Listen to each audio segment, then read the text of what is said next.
pelo Conselho através da Comissão de Orientação em Psicologia e Políticas de Assistência Social da Subsede Norte.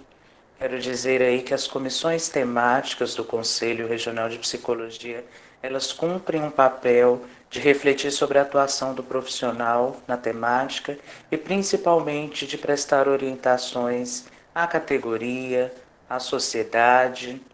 E é nesse sentido que esse evento se justifica. Ele está sendo gravado, estará disponível depois. Convido a vocês aí a curtirem, compartilharem, a fim de que essas orientações cheguem ao maior número de pessoas possível.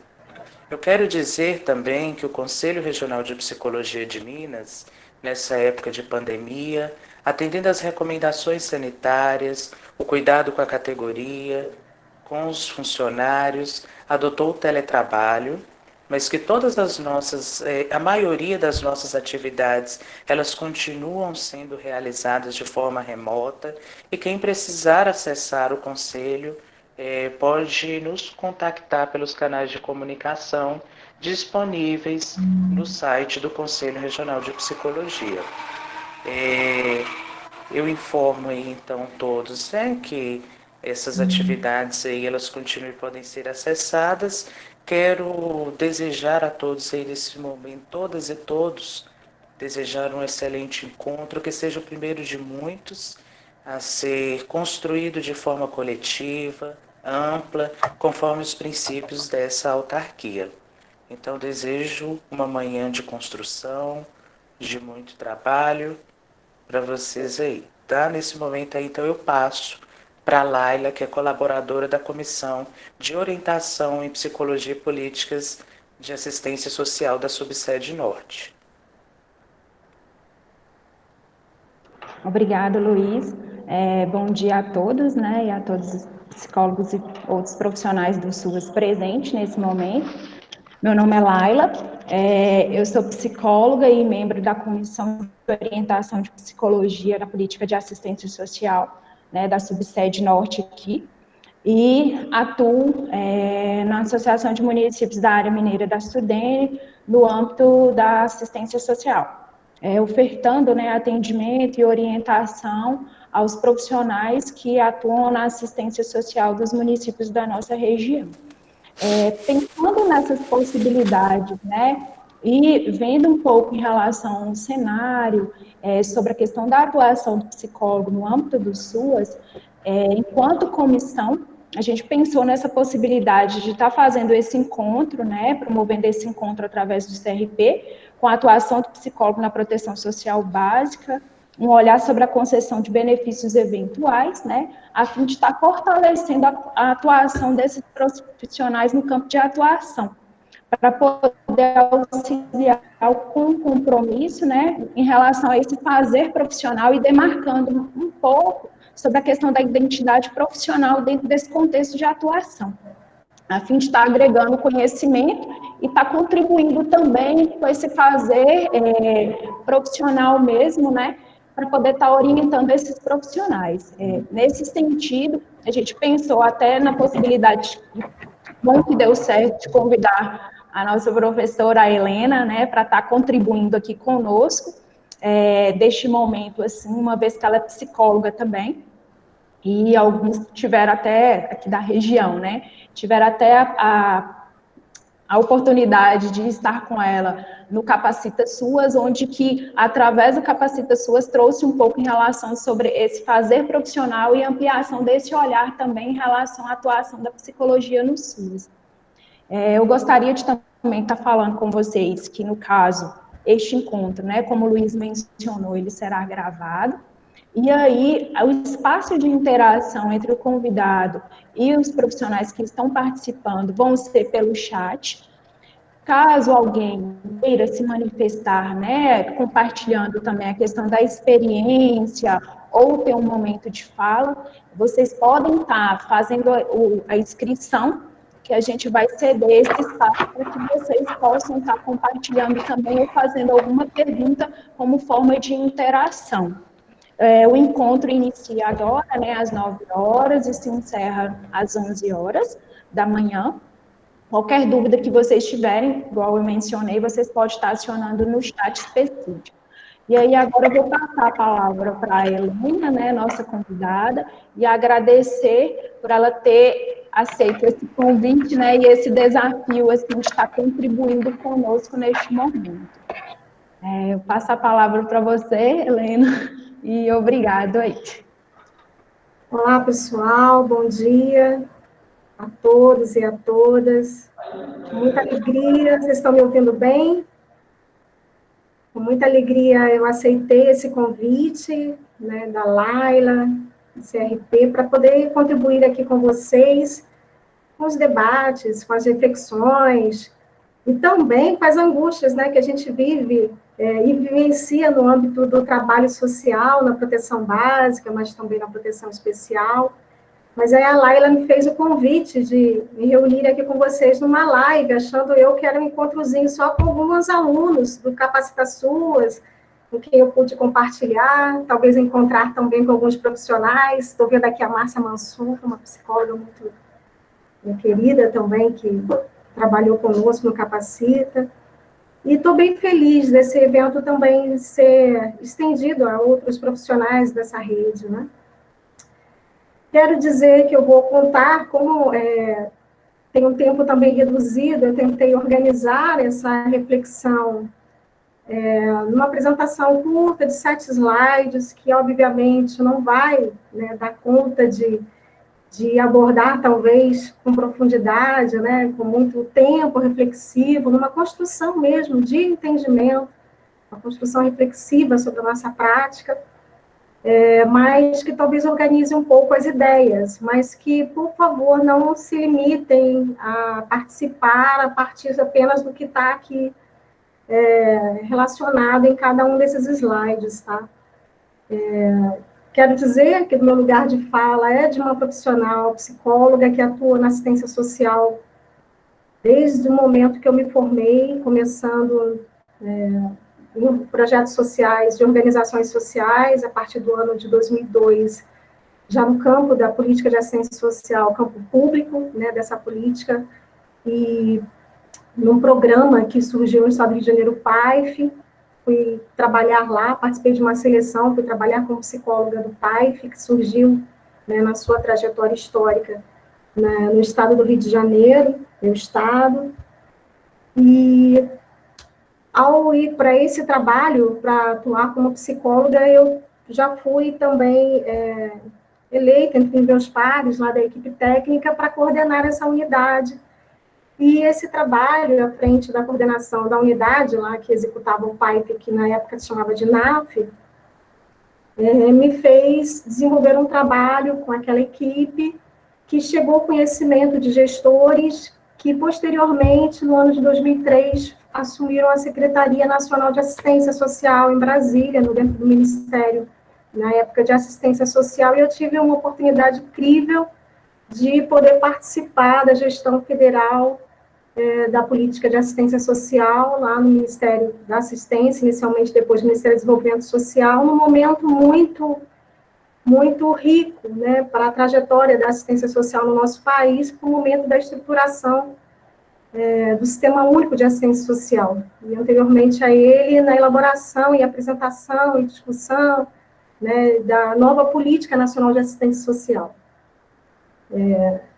Neste trabalho, eu atuei primeiro gerenciando o programa que existia lá, né, também de famílias, o programa de proteção à família, ele era chamado, se eu não me engano, assim, e posteriormente, na época já da implementação do SUAS, eu coordenei a proteção social básica, pelo período de quase 9 a 10 anos. Nesse período, eu senti muita necessidade de aprofundar também meu conhecimento sobre políticas sociais, para entender melhor essa modalidade de proteção social básica que eu trabalhava na ocasião, e aí eu fui fazer o mestrado em política social no UNB, estudei exatamente esse tema, modelo de proteção social básica do SUAS. Depois disso, eu voltei para a experiência da gestão mais no meu estado, no estado do Rio de Janeiro, e nesse período eu já também complementei minha formação, ou continuei, né? Eu prefiro falar assim, de formação continuada. neste exame das políticas sociais, mas com foco muito na assistência social, num curso de doutorado em serviço social, onde eu estudei a gestão da assistência social, né? Algo que sempre me convocou muito a refletir. Então, minha trajetória é uma trajetória de profissional, né? Eu tenho o orgulho de dizer que é uma trajetória de profissional que atua nesse sistema e que pode, como profissional, também contribuir, junto com outros profissionais, na formação, em processos de formação e trabalho dos trabalhadores do SUAS. Então, eu estive aí com vocês, em Minas Gerais, gostaria muito que estejam aí hoje participando vários, mas está sendo difícil ver vocês, alguns ainda com máscara, mais difícil ainda de reconhecê-los, mas se alguém esteve comigo no Capacita SUAS, dá um alô aí no chat para eu poder saber e estar com vocês. E sempre que a gente trabalhou no Capacita SUAS, a gente sempre manteve uma relação, né, de equipe, que nós somos, né? Equipe de referência também no sufoco, equipe de referência também no compartilhamento de dúvidas, de questões, e assim eu me mantive com vários de vocês ao longo desse processo. E a Laila foi uma dessas queridas trabalhadoras que eu encontrei nesse processo de formação e que vinha já me convocando a estar aqui nesse espaço. Então, eu estou aqui hoje com toda a disponibilidade de compreender e de refletir com vocês, e de construir com vocês algum lugar, né, de conhecimento, de entendimento, e também de enfrentamento, de realização de trabalho sobre esse tema, né, da concessão de benefícios eventuais. Eu confesso que quando a Laila me colocou esse tema para discutir, eu fiquei assim, então, mas por onde que eu vou? Né? Quais são as questões? Assim, é o que, Laila? Eles têm dúvidas sobre o que são esses benefícios eventuais, como eles são integrados no âmbito da proteção social básica. A dúvida é se é dever fazer do psicólogo executar essa ação também de fazer a concessão de benefícios eventuais, algum tipo de conflito. E aí a Laila me sinalizou que poderia ser um pouco de tudo isso. É isso, Laila? Poderia ser uma série de questões mesmo, né, para entender essa relação nesse trabalho social com benefícios eventuais, com benefícios socioassistenciais de modo geral, mas aqui nesse foco foram os benefícios eventuais que me foram propostos a discutir com vocês. Então, eu tive que ir por essa reflexão. Qual reflexão? Aí eu vou pedir a ajuda da companheira que está aqui projetando para mim essa apresentação curta, de passar para o segundo slide.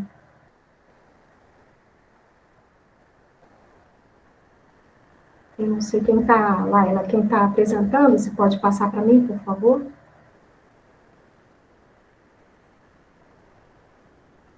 Enquanto ela passa, vou só lembrar que, como eu falei, é uma proposta de construção e de reflexão coletiva. Então, por favor, quem tiver também questões, vá registrando já no chat, mas também pode falar aqui, né, e sinalizar e contribuir. Volta, por favor, acho que você passou um pouco demais.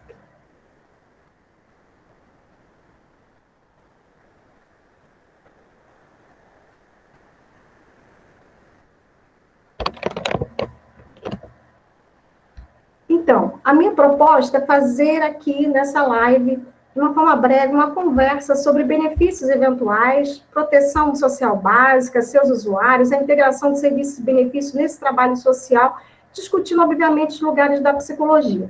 Mas eu quero dizer para vocês que, como também não tinha total clareza, porque está sendo este encontro acontecendo agora, que diante de vocês, e com todas as questões que vocês estão trazendo, que estão aí apenas no conhecimento de vocês e não chegou ao meu, eu parti de algumas premissas para poder a gente fazer essa reflexão. Primeiro, a legitimidade de ter dúvidas sobre esse tema, né? Porque às vezes a gente encontra trabalhadores falando, mas a sua já tem 15 anos, já tem política de assistência social, já tem as normas, já tem tudo, né? E não sabe o que deve fazer, como se o trabalhador dessa política pública não pudesse se sentir estranho e estranhar e não entender bem, né, sobre o seu campo de atuação, sobre o campo da própria política de assistência social, o campo do seu lugar de saber, de lugar profissional dentro dessa política pública. E é preciso a gente legitimar essa dúvida e até as angústias que surgem a partir de tantas dúvidas, porque nós estamos falando de uma política pública que também teve seu campo específico de proteção social melhor delimitado muito recentemente, a partir da nova política de assistência social do ano de 2004, mas que, apesar de ter lá organizado o seu campo de proteção social, com seus objetivos, organização da sua rede socioassistencial, é uma política social, em primeiro lugar. E a gente tem que fazer essa referência, por quê? Porque a gente está falando de campo de direitos sociais e campo de política pública, então é campo de disputa, campo de disputa de projetos políticos que não cessam, né, de fazer interferências para, ora, reduzir o papel do Estado, ora, legitimar e reafirmar o papel primaz do Estado, que o SUAS buscou, né, garantir isso, a nova política de assistência social buscou ressaltar isso, o dever do Estado de garantir proteção social, essa proteção social que na história da assistência social esteve sempre marcada também pelo trânsito do campo privado, do campo, né, da proteção social familiar, da proteção social privada, do campo privado de ações muitas vezes individuais, voluntárias, muitas vezes até também apartadas do direito, vinculadas a um outro contexto, né, mais patrimonialista, a uma estrutura também social e política que herdou não só a desigualdade social, mas várias outras estruturas culturais, políticas também, da próprio processo da escravidão, o patrimonialismo, né, com todas as suas marcas, né, de modelo de proteção social pautado por uma relação não de direito, mas de favor, uma relação clientelista, assistencialista. É claro que o SUAS veio trazendo uma grande expectativa de mudança de paradigma de proteção social. Mas a gente sabe que reconhecimento legal de direito não é suficiente. Não é suficiente para tornar um direito legítimo. E o SUAS também convive, e nos últimos tempos, de uma forma muito forte, com o acirramento dessas disputas de projetos políticos que nós vivemos na nossa sociedade, disputa de processos de políticos, eu estou falando de políticas públicas também, não estou falando só de políticas, de movimentos políticos partidários, mas de projetos de políticas, de projetos de sociedade, né? E isso também torna, muitas vezes, a vivência desse trabalho social no meio dessas relações, onde a gente está hoje dentro de um sistema único de assistência social, mas convivendo ainda com movimentos de gestão e de trabalhos vinculados a práticas assistencialistas, a modelos assistencialistas. E isso, muitas vezes, principalmente no âmbito de benefícios eventuais, no âmbito da proteção social básica, torna essa relação, às vezes, ainda mais difícil, mais conflituosa. Estamos falando também de um lugar, de um trabalho social, que numa política pública, com trabalhadores, assistentes sociais, psicólogos, orientadores sociais, funcionários com funções administrativas, às vezes só com ensino médio, com formações diferentes, e que pouco também conseguiram obter de conteúdo, de formação, nas suas próprias formações profissionais. Né? Eu, quando fui trabalhar na assistência social, eu costumo lembrar desse episódio, quando eu estou falando com os alunos, assim, porque está trabalhando na assistência. Hoje, a gente tem uma série de regulamentação, a gente tem uma série de diretrizes técnicas, mas a gente também está lidando ainda com essas novidades muito recentes e com essas disputas que eu falei. Na minha época, que eu fui trabalhar no PAIF, meu primeiro dia de trabalho foi uma capacitação para esse programa, né? E a presidente da fundação que estava organizando lá a execução desse programa, eu cheguei atrasada para a capacitação. Eu cheguei na hora em que ela falou assim: Quem for trabalhar na assistência social, que não conhece a LOAS, não pode trabalhar na assistência social. Não conhece a LOAS. Eu escutei essa frase, não conhece a LOAS. Eu nunca tinha ouvido falar na LOAS, na minha vida. Na minha formação profissional, no curso de psicologia, eu não estudava nada de assistência social, de política de assistência social. Né? E eu caí na brincadeira, ou na besteira, mas que depois tornou uma brincadeira entre colegas, de perguntar à minha colega, quem é essa senhora? Achando, né, que era uma senhora. Eu entendi até Eloá, nem entendi Loas. Eu acho que eu entendi Eloá. Eu falei, quem é Eloá? Ela riu para mim e falei, Loas, ela está falando de uma lei. E aí eu tive que entender dessa lei, tive que entender da organização política, tive que me apropriar disso. Então, assim, aí pensei um outro mito, né? Porque sou psicóloga também, por isso que eu não conheço devidamente a política de assistência social, mas a assistente social conhece. Por quê? Porque a gente sabe do vínculo histórico dessa profissão também na própria atuação mais profissional dessa política pública. Só que, na prática, também os profissionais de serviço social estudam, não sei o caso de Minas Gerais, mas até então, quando eu estive aí, estudam muito pouco dessa política pública. Né? O campo das políticas públicas, do trabalho nessas políticas públicas, ainda é muito de formação com muitas... com pouco espaço, né, de formação das próprias categorias profissionais. Então, esses estranhamentos do lugar de um, do lugar do outro, de como se dá o trabalho, que é interdisciplinar, que não tem atribuições específicas na sua intervenção, esses lugares é um lugar realmente de muitas dúvidas, de muito estranhamento, por isso que eu estou aqui, dizendo para vocês, eu acho legítimo a gente ter dúvidas sim, né? Mas o nosso lugar não é apenas de legitimar a dúvida, de legitimar as angústias por conta de todas essas trajetórias, né? Mas também de dizer que a gente tem que ocupar um lugar que, para a gente, e aí eu estou falando também para psicólogos, mas eu sei que tem outros profissionais, mas que na assistência social também foi demarcado, assim, quando teve essa questão de trabalho com psicólogo na assistência social, não faz clínica, não faz psicoterapia, foi dito muito que não fazia, né?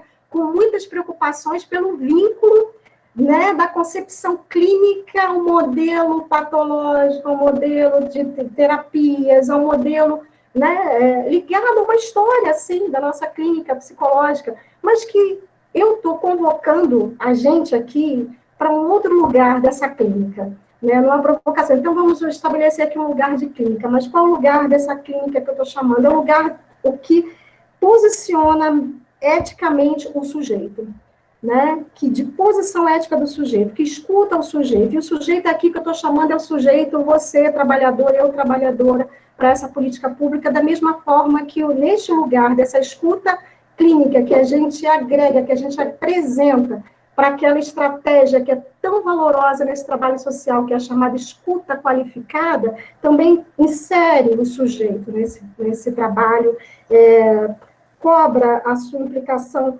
traz ele para dentro da história dele, coloca ele como referência das estratégias que vão ser desenvolvidas. Eu também gostaria que a gente se sentisse neste lugar de sujeito, não só do sujeito da queixa do problema aí, não, do sujeito desse sintoma, mas o sujeito também de trabalhar pela solução, se é um problema nessa relação de trabalho entre profissionais, se não há, se é uma questão de não entender, vamos nos colocar aqui como sujeito, né, mas um sujeito que participa, que faz parte do problema e faz parte também da solução, né, para a gente conseguir construir um lugar, né, de trabalho. Trabalho dá trabalho, né? Não preciso dizer isso. E o trabalho é a gente ir buscando aproximações, entendimentos. Então, é a partir dessas premissas que eu gostaria de fazer esse diálogo com vocês. Considerando que, aí eu peço para poder passar, por favor, considerando que há um lugar, muitas vezes, de estranhamento em relação à concessão de benefícios eventuais, eu gostaria de reiterar, reforçar aquilo que vocês já sabem, de qual o lugar dos benefícios eventuais nas garantias de proteção social de assistência, né?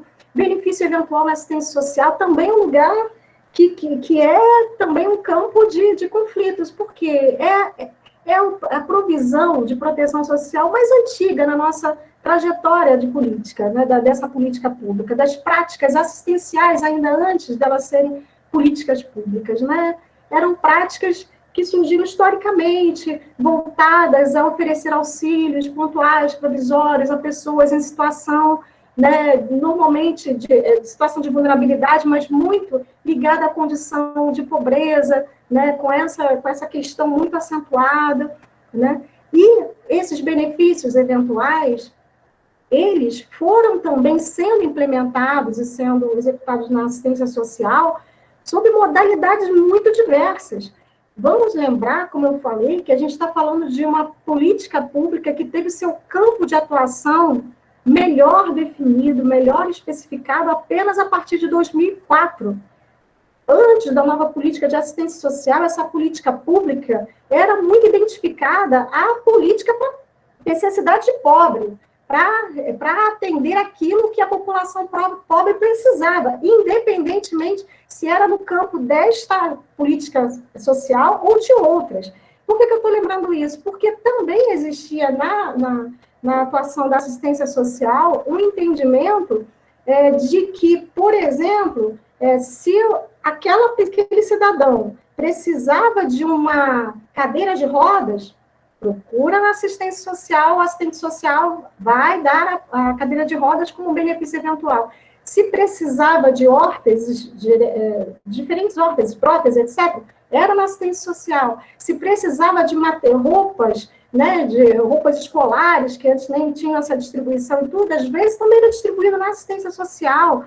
Tem gente que entende que se a casa daquele pobre, né, precisar também de melhorias, é na assistência social que vai conseguir. E isso não estou falando de muito passado não, tá, gente? Estou falando de aulas recentes, com turmas recentes, que trabalhadores me relataram, que faziam também ofertas pagavam contas de luz, pagavam outros tipos de auxílios, bens materiais, mas assim, na área de construção, para fazer melhoria das casas, né? E o que eu estou querendo dizer isso? Que esse era um campo também de provisões, de auxílios pontuais, né? Mas desconectados, muitas vezes, do modelo e do campo da proteção social de assistência. Então, a gente precisou, para trabalhar, e a gente precisa, para trabalhar nessa política pública, entender de que proteção social que a gente está falando. Né? A gente está falando de proteção social sob qual perspectiva também. Por isso que tem esse outro quadro aí que é muito conhecido de vocês. Qual é a perspectiva? É a perspectiva assistencialista ou a perspectiva do direito? Porque também, se for, mesmo o benefício que é de assistência social, típico, vai ser o auxílio, aí está escrito, né? Auxílio para natalidade, o auxílio funeral, o auxílio para vulnerabilidades temporárias, o auxílio agora para essas situações de calamidade, de emergência, né, que a gente está passando, que requer, por exemplo, cestas básicas, ele pode ser revestido por esse caráter assistencialista. Então, essa questão, esse trabalho com benefícios eventuais tem que se ter muita, muita atenção. Agora, é preciso que a gente, primeiro, reconheça que ele está no campo da proteção social de assistência. A gente está falando aqui de benefícios de assistência social, aqueles que foram regulamentados a partir do SUAS. Tem uma resolução específica lá do Conselho Nacional de Assistência Social, que é a resolução 212, que diz lá quais são de assistência. Vamos retirar daqui tudo aquilo que não é de assistência social, mas que é benefício importante, benefício social de outras políticas, como de saúde, educação, que devem ser assegurados por essas políticas públicas. E não é porque elas não asseguram que a assistência social tem que assumir esse lugar. Né? Primeira questão é essa, a gente tem muita clareza de qual é o nosso campo de atuação na proteção social. Quando a gente definiu o campo da política de assistência social, a gente definiu ela para cumprir 3 grandes funções.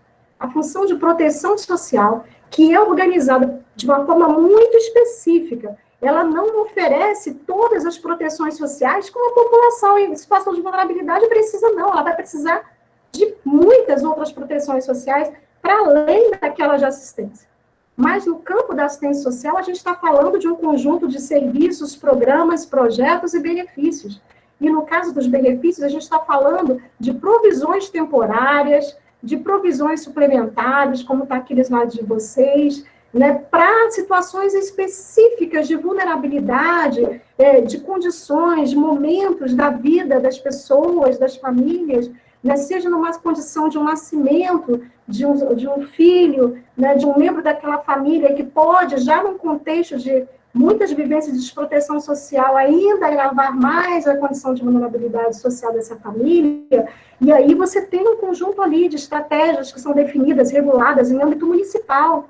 O município regulamenta que tipo de benefício ele vai oferecer, agora entendendo que esses benefícios devem ser benefícios que reproduzam as seguranças, os direitos socioassistenciais, não são qualquer outro direito. Né? Então, a gente está falando de seguranças sociais, seguranças de sobrevivência, segurança de acolhida, segurança de convívio. Dentro dessas seguranças, nós temos algumas estratégias que nós vamos selecionar, lá o gestor vai selecionar, o conselho de assistência social vai selecionar para proteger essa família no momento do nascimento. Vai ser com enxoval, vai ser com dinheiro, que seria muito mais interessante para a família, dar liberdade dela poder planejar a despesa que ela precisa para receber aquele índice naquele momento. A outra condição, por exemplo, muito típica e muitas vezes regulamentada também para ser executada nos municípios, é o momento do auxílio funeral, momento de suporte a essa família, seja para o próprio serviço, né, de providências lá de velar, né, de enterrar aquele corpo, que muitas vezes também né, esse conjunto de usuários da assistência social teria dificuldade de contratar um serviço que não é barato, né? Então, esse direito também está executado, está organizado ali, mas também, como eu vou chamar a atenção, essas condições de vulnerabilidade, elas são objeto de atenção dos trabalhadores sociais para serem observados no conjunto do seu trabalho social. Né? Outro tipo de situação prevista para essa concessão desse auxílio eventual é as situações de vulnerabilidade temporária, vulnerabilidade que às vezes a gente espera que sejam temporárias, mas muitas vezes são muito persistentes, porque as nossas condições sociais, econômicas são muito adversas, né, são muitas pessoas que vivenciam situações, né, graves, né, de insuficiência de renda, de insuficiência de capacidade de garantir a mínima de seus direitos fundamentais, seja até o direito a comer, né, a se alimentar. A alimentação é um direito social, lá previsto na nossa Constituição Federal, no seu artigo 6º, mas que não tem, no momento, às vezes, absolutamente adverso daquela vida. Olha a situação que nós estamos passando agora nessa pandemia. Do nada, centenas, milhares de trabalhadores, mesmo que trabalhadores informais, sem capacidade nenhuma de poder fazer, né, o sustento da sua família. Então, as sociedades humanas todas sempre garantiram alguma forma de proteger seus membros dessas condições de vulnerabilidade, dessas condições que ofereçam risco à sua sobrevivência, dessas condições que ofereçam risco à sua reprodução social. A nossa condição humana atua neste lugar de proteção social, né, por uma condição de humanidade, uma condição de sobrevivência, uma condição de reprodução social. Né? Então, a assistência social também atua neste lugar, mas atua dentro de um campo protetivo, com algumas provisões protetivas. Ela não vai dar conta de atender a todas as demandas, né, de proteção social e de outras políticas públicas que não estão no escopo da atuação dela. E também houve um grande esforço a partir do SUAS de entender, né, que benefício eventual integra organicamente tanto essas garantias do SUAS. Então, quando o SUAS fala que ele está ali para afiançar a segurança de sobrevivência, que significa o quê? A provisão de renda, de autonomia por meio de auxílios financeiros, o benefício eventual está ali mas não só ele. O benefício eventual vai ser temporário, mas existem benefícios continuados, como o BPC, existem programas de transferência de renda, como o Bolsa Família, né? Ele vai estar ali também como uma forma de acolhimento ao sujeito, àquela família, naquele momento, né, de vulnerabilidade temporária, naquele momento de uma situação de emergência, calamidade pública. Ele está ali também com segurança de acolhida, né, dessa vulnerabilidade desse indivíduo, né? E ele faz parte de uma estratégia protetiva. Ele faz parte de uma estratégia de um trabalho social protetivo, que no âmbito da proteção social básica, esse público também é prioritário, né? É um público prioritário. Por quê? Porque a gente está falando de pessoas que vivenciam vulnerabilidades sociais que não são, obviamente, restritas à sua condição, né, de renda, de sustento, de condição de possibilidade de lidar com essas situações, né, intempestivas, que muitas vezes que acontecem na vida da gente, né, de forma intempestiva, mas que muitas vezes nos pegam desprevenidos. E isso pode ser a qualquer um de nós, né? Essa pandemia veio mostrar isso. Às vezes, os grandes desastres, como esses que vocês vivenciaram aí tão recentemente, né, na questão das barragens, né, de Mariana, e etc., demonstram, né, assolam, de repente, essas pessoas. E nós temos essa política pública um lugar de acolhida, um lugar de proteção social. Agora, não é um lugar que pode ser vivido e reproduzido por nós, trabalhadores, e nem deveria ser por nenhum outro operador dessa política pública, dentro de um modelo que reforce essa visão assistencialista. Não é ajuda, não é benesse, não é a favor, a gente está falando de direito social. O cidadão que vai receber esse benefício social, ele não é um sujeito de ajuda que tem que ficar quieto, que não pode opinar sobre o que ele precisa, que não pode dizer o que ele precisa. Nesse lugar, a gente tem um lugar muito demarcado, né, como psicólogos aqui, nessa atuação de deixar claro, dar espaço para que surja esse sujeito, né, esse sujeito singular, que tem as suas demandas, tem as suas necessidades, né, e que precisa ser respeitado. E para que possa ser direito, ele tem que ter a garantia de que ele possa ser reclamável, né, que ele não, um sujeito de ajuda, aquele que recebe ajuda, só fica numa condição, muitas vezes, de agradecer, né. A gente está falando também que é um dever, né, na concessão de benefício eventual, mas de todos os benefícios socioassistenciais de modo geral, um dever de política pública, de responsabilidade de Estado, e não mais um dever e responsabilidade de igreja, de pessoas de bem, ou da filantropia, ou de trabalhador, tá?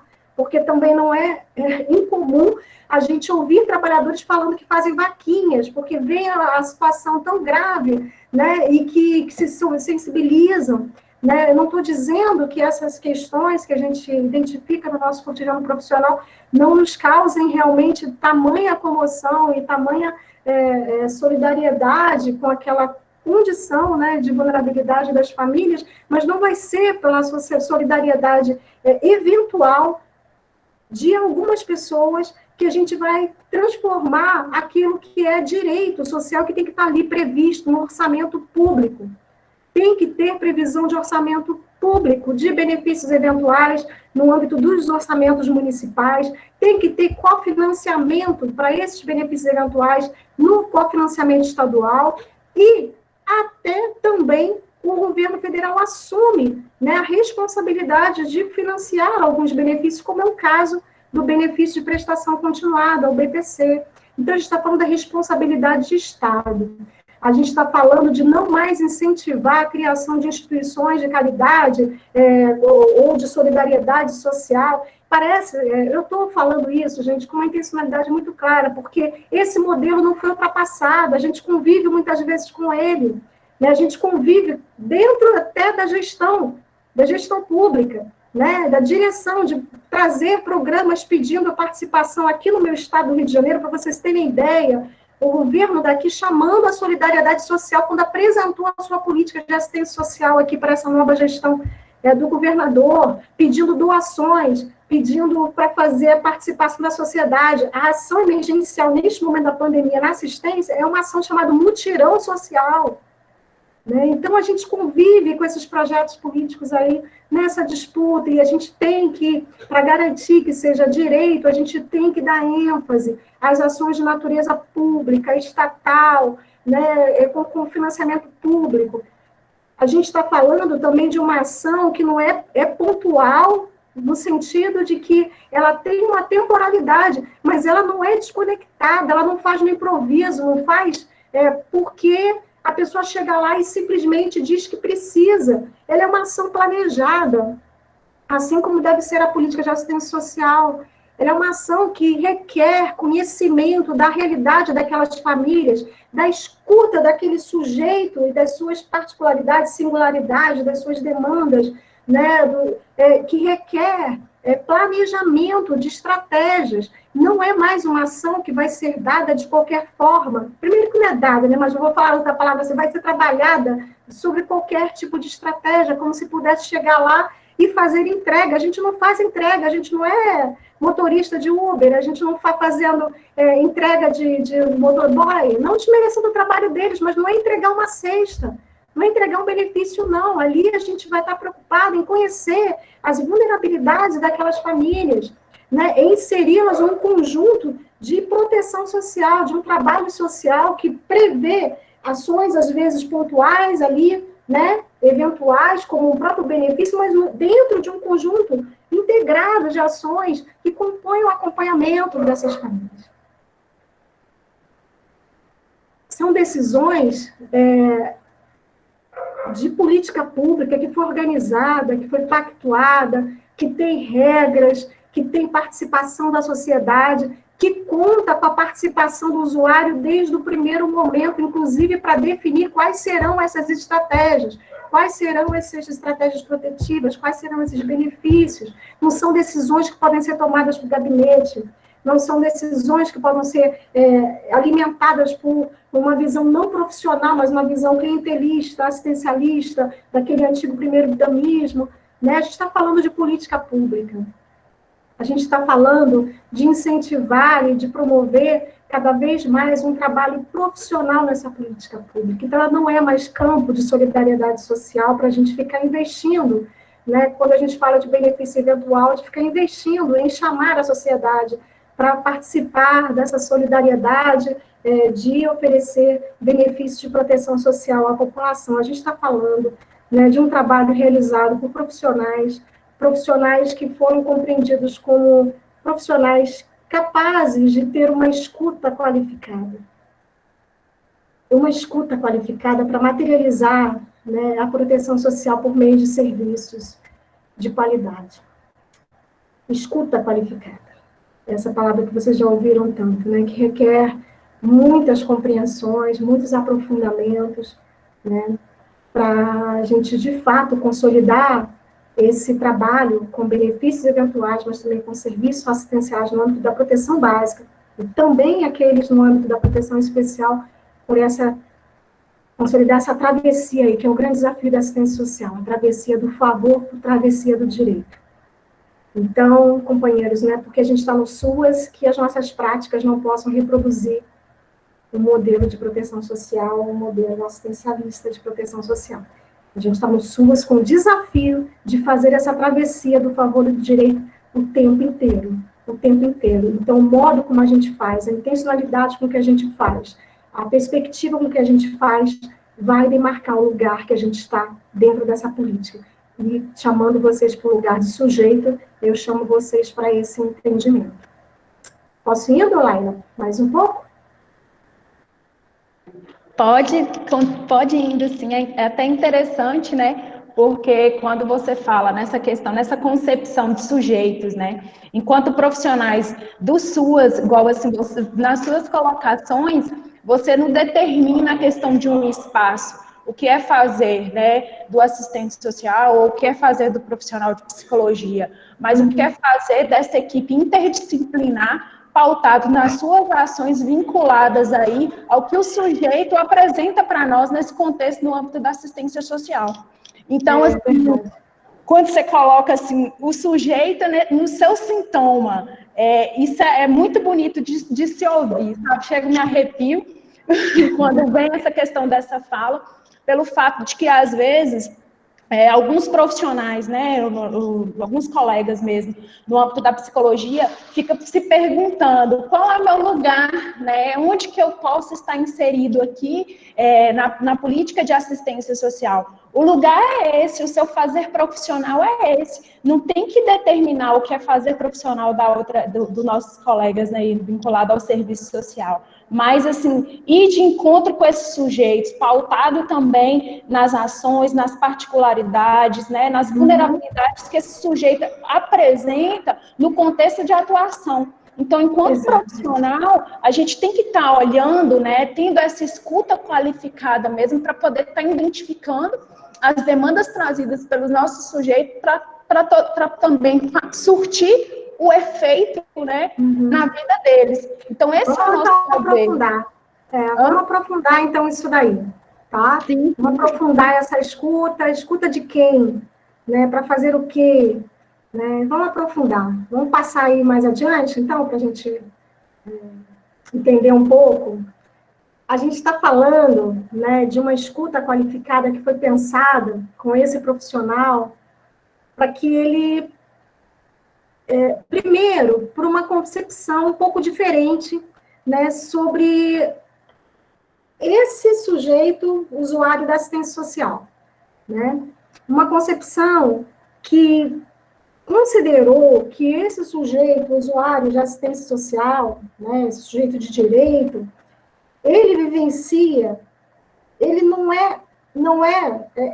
era para desvincular mesmo, não era o pobre, não era o vulnerável, era alguém em condição de vida vulnerável, alguém dentro de uma concepção também multidimensional de vulnerabilidade social, né, de condições de vivência dessa desigualdade social, mas dentro de uma concepção multidimensional que não reduz a privação material, né? Não reduz o sujeito a ser aquele pobre porque ele não tem renda, porque ele tem baixa renda, porque ele tem renda até no quarto salário mínimo, porque ele tem renda até... Ele tem, sim, muitas das vezes, essa realidade, porque é a realidade da nossa sociedade. A realidade da nossa sociedade é a desigualdade social. A realidade da nossa sociedade é a concentração de renda para pouquíssimas pessoas. É de não ter trabalho. As pessoas falam que tem que... Aquele discurso... Até ontem eu escutei de novo essa história, né? Não tem que dar o peixe, tem que ensinar a pescar. Que peixe, que vara, onde tem esse lago, né? Cadê esse trabalho? Né? A gente vive uma realidade que não é a realidade desse desejo. Né? Se esse é um desejo, não é a realidade desse desejo.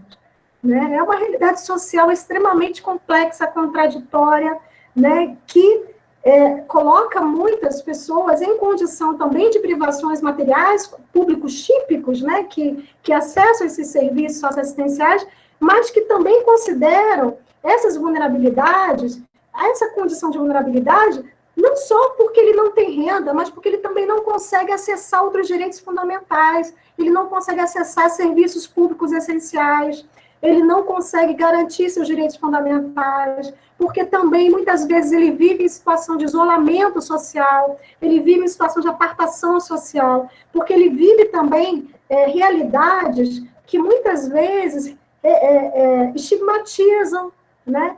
Quantas vezes a gente lida com as pessoas comentando sobre o usuário da assistência social como se fosse alguém de menor valor, né? Como se fosse alguém que não é um sujeito, é só um pedinte, é só alguém que vai receber alguma coisa, né? Alguém que precisa de alguma coisa, alguém que não é nem sujeito, alguém que não pode nem falar o que precisa, né? Quantas vezes também as famílias, indivíduos vivenciam situações de discriminação social por conta desse lugar onde elas habitam, por conta da condição de suas vidas, né? E discriminação pelo seu lugar de vida, discriminação pela sua forma de organização mesmo, possível dentro daquele contexto de vida, sua organização familiar, né? E que é no alvo de muitas ideias, de muitos interesses, de muitas perspectivas, às vezes, normalizadoras, né, do indivíduo, de comportamento humano. Então, tem muito filho, e já começa a falar porque a família, às vezes, tem muito filho, né? E assim a gente escuta uma série de perspectivas de discriminação social, que acentua essa discriminação social, que acentua essa vulnerabilidade social também. Então, a assistência social também trata dessas outras vulnerabilidades que estão no campo das relações, que estão no campo das condições até inerentes aos ciclos de vida, nosso, né, de necessidade de dependência, de maior dependência de cuidado, como também uma família com crianças, uma família ou um idoso, né, que se torna dependente ao longo do seu processo de envelhecimento de cuidados, uma pessoa com deficiência. São tantas realidades também de vivências de conflitos, de preconceitos, de condição de abandono, de desproteção social, de violência, essas vulnerabilidades relacionais também, que ficam evidenciando o quê? Que a gente está falando não só de fatores e condições objetivas, mas também de condições subjetivas, né? De condições que impactam subjetivamente aquele sujeito.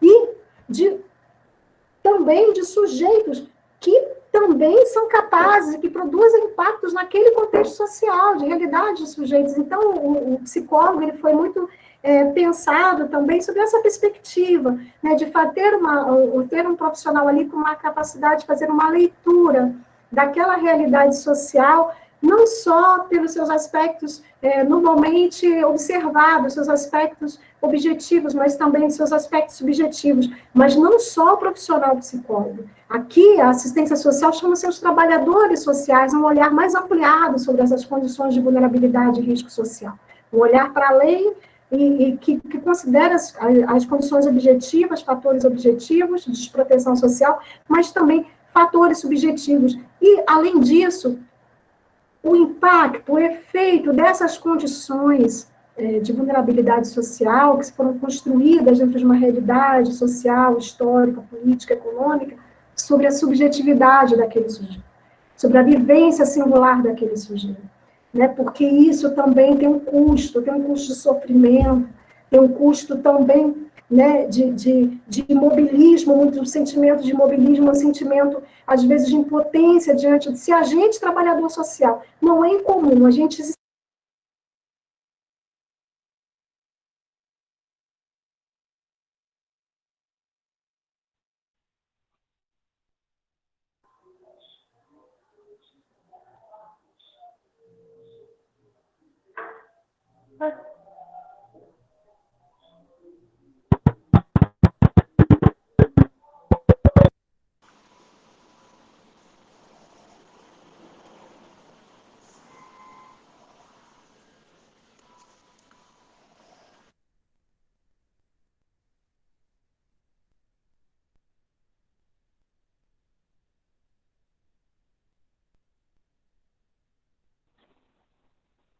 Ué.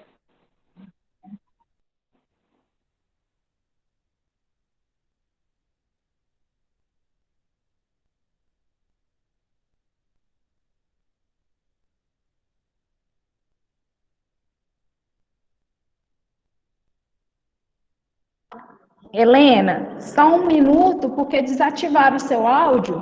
A gente está tentando organizar aqui. Eu consegui ativar, gente? Sim. Conseguiu.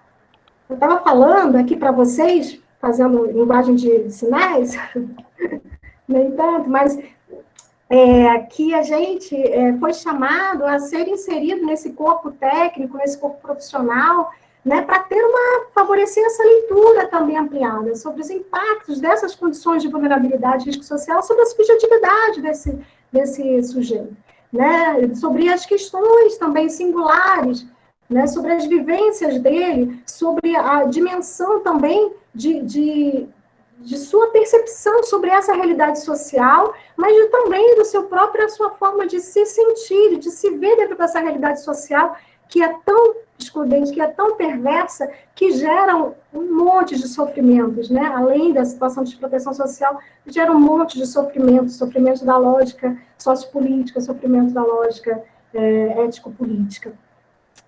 E, para isso, os trabalhadores sociais não vão estar lá desenvolvendo ações como era no passado, né, nos chamados plantões sociais. Fico ali, o que chega eu atendo e faço. Não é mais para fazer desse jeito. E esse fazer profissional, esse trabalho profissional, para fazer a gestão, para fazer o planejamento, né, dessas ações que vão ser executadas nos nossos serviços assistenciais, tem uma base teórica, tem uma base metodológica, né, tem uma base de instrumentais, de referências, de intervenções, e que precisam ser conhecidas e apropriadas pelos trabalhadores, porque senão a gente fica reproduzindo aquela ação pontual, fragmentada, desconectada da realidade social, que deve e precisa nos inspirar a planejar as intervenções, né, sem efetividade, sem uma identidade, muitas vezes, porque aí vira, né, um lugar, como a Laila falou sobre as identidades profissionais, né? É o psicólogo, mas o lugar, não sei o que eu faço o que o assistente social faz, o assistente social faz também o que o psicólogo faz. Para que precisa de um, para que precisa do outro? Aí começa uma série de questões em função disso, porque as pessoas não conseguem nem construir uma identidade naquele trabalho. E a identidade é do psicólogo, a identidade é do assistente social. Foram esses profissionais que foram planejados para ampliar a leitura dessa realidade social, a escuta dessa realidade social, a pauta dessa realidade social objetiva, mas também subjetiva, a pauta desse sujeito que é social, mas que também é singular, que também é o sujeito que vivencia essa história, é o sujeito que tem que ser contado e contador dessa história, é o sujeito que tem que ser o planejador dessas estratégias dessa história, né? E eu não consigo, às vezes, imaginar que dificuldade é essa sobre se fazer dessas duas áreas na execução dessas estratégias.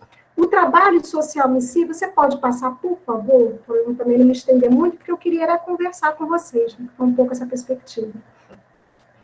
Na proteção básica, como na proteção especial, mas como aqui o tema foi proteção básica, eu trouxe. Ele tem algumas especificidades, né? Especificidades que já estão ali colocadas nos seus cadernos de orientações técnicas, nos processos formativos e naquilo que vocês já estão vivenciando. Ele não é um trabalho feito por um profissional, é um trabalho de equipe, né? A gente está falando de reconhecimento de que esse trabalho não se faz de forma individualizada. Não é possível. Né? A gente está falando de uma realidade social que é multidimensional, que é super complexa, que requer uma série de estratégias destes profissionais, mas não só destes, de profissionais e de serviços de outras políticas públicas. Então, ele vai ser sempre um trabalho realizado em equipe. E no âmbito da proteção social básica, essa equipe ela é composta por um profissional que vai ter uma função específica de coordenar essa unidade, que é o CRAS, vai ser o psicólogo, vai ser o assistente social. No início do SUAS, existiam alguns estados que não tinham ainda cursos, né, de formação de psicólogos, foi estabelecido lá a possibilidade, né, de um outro, que era chamado profissional do SUAS. Vocês talvez lembrem disso, se vocês olharem para a normativa. Um outro profissional do SUAS. E aí vinham profissionais de outras áreas. Depois de um certo tempo, estabelecido já processos de faculdades, universidades de formação de psicólogos, foi exigido que fosse respeitado, que foi esse profissional que foi pensado para poder contribuir com a sua leitura de realidade, com a sua leitura desse sujeito singular, que pudesse também contribuir com esse trabalho social que não pode ser substituído. Não pode pensar que vai substituir o psicólogo, vai substituir o assistente social vai substituir o psicólogo, só porque eles fazem a mesma coisa. O trabalho que eles fazem, as intervenções, são as mesmas. Agora, não é possível que nenhum profissional, né, da psicologia, assim como aqueles do serviço social, que não reconheçam qual é o seu lugar, a sua identidade dentro desse trabalho, qual é o seu saber, qual é a sua expertise, qual é a sua escuta, né, qualificada para aquela realidade que está ali diante de você e que requer uma providência. Né? E não tem só esses profissionais, tem orientadores sociais, tem facilitadores de oficinas, e é importante entender o que se espera de cada um deles, para que a gente também não se confunda, porque também há muita confusão no âmbito da proteção social básica, de que, por exemplo, um psicólogo que às vezes não consegue eu vou usar uma palavra que me permitam, tá? Se eu tiver se comprometer com aquele trabalho, com aquela intervenção que é feita, né?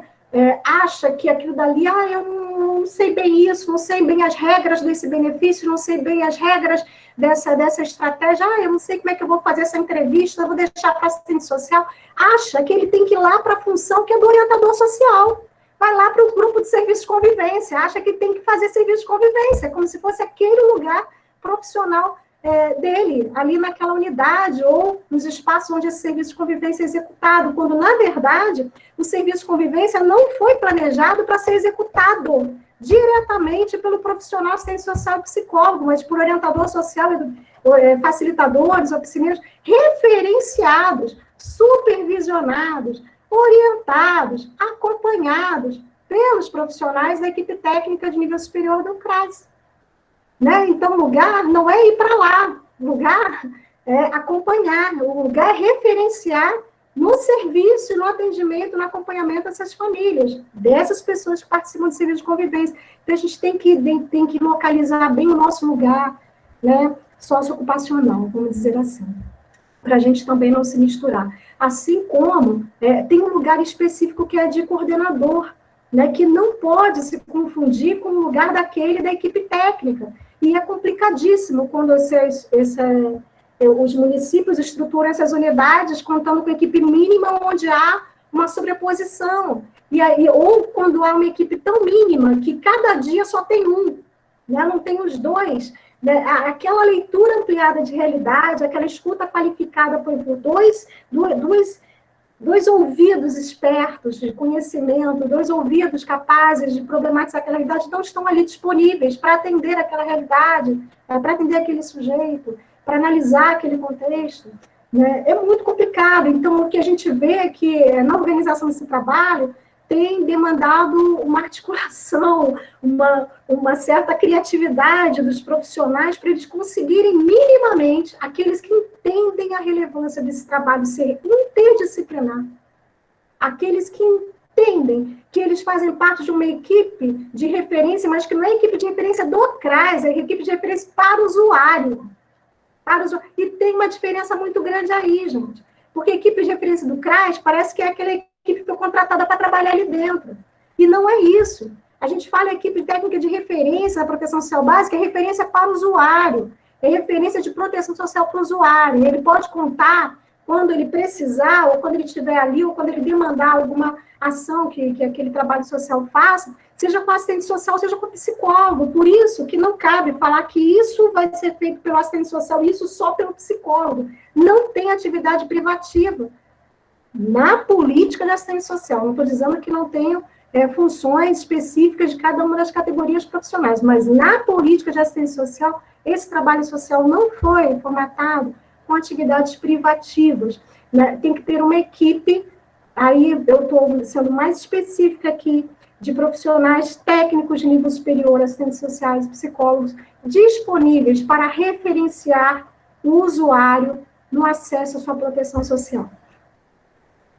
Esse trabalho, portanto, ele é interdisciplinar, exige uma equipe multiprofissional. A gente está falando do que a gente já disse, de vulnerabilidade, de riscos que não são homogêneos, que não são simples, que são complexos, são multifacetados, que exigem entendimentos e respostas diversificadas, que não podem ser pensados apenas sobre a lógica de uma única expertise, de um único conhecimento, porque é muito complexo, é muito multifacetado, exige a disponibilidade de diferentes expertises em prol de um objetivo comum, de que é promover a autonomia, promover a proteção social, promover a acolhida, promover as condições de segurança sociais que aquele serviço deve afiançar, que aquele benefício deve afiançar. Exigem respostas diversificadas.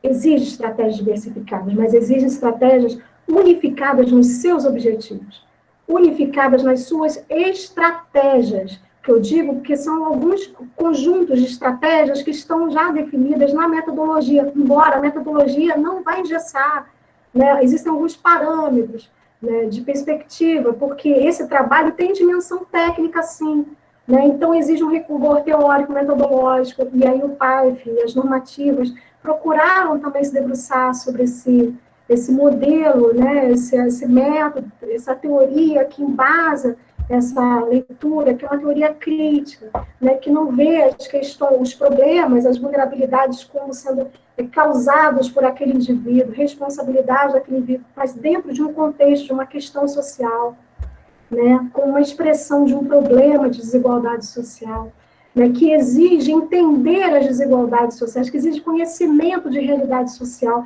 que exige conhecimento de sujeito singular, de vivência singular, né, de nomear esse sujeito para aquele trabalho, para ele ser protagonista desse trabalho.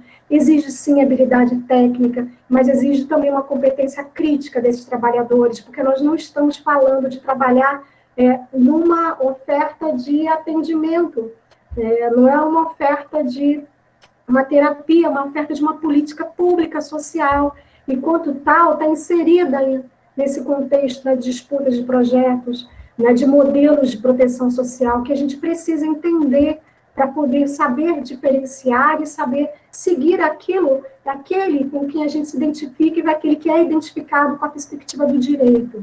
Né? Portanto, trabalhar nessa política pública, trabalhar na proteção básica, mas na proteção especial também, tem uma dimensão política e tem uma dimensão ética, né? Que não pode ser ignorada. E para não estender e não falar muito, eu vou finalizar aqui. Não, aqui.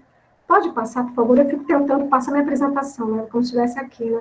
Que é importante que vocês não percam de vista, resgatem, né? A NOB SUAS também como uma norma operacional básica, que é orientadora da política de assistência social, da sua gestão, mas também do seu trabalho social, e tem lá no seu artigo 6º os princípios éticos da oferta dessa proteção social, né? Que nos desafia, que é a defesa incondicional da liberdade, da dignidade da pessoa humana, da privacidade, da cidadania, da integridade física, da integridade moral, da integridade psicológica e dos direitos sociais.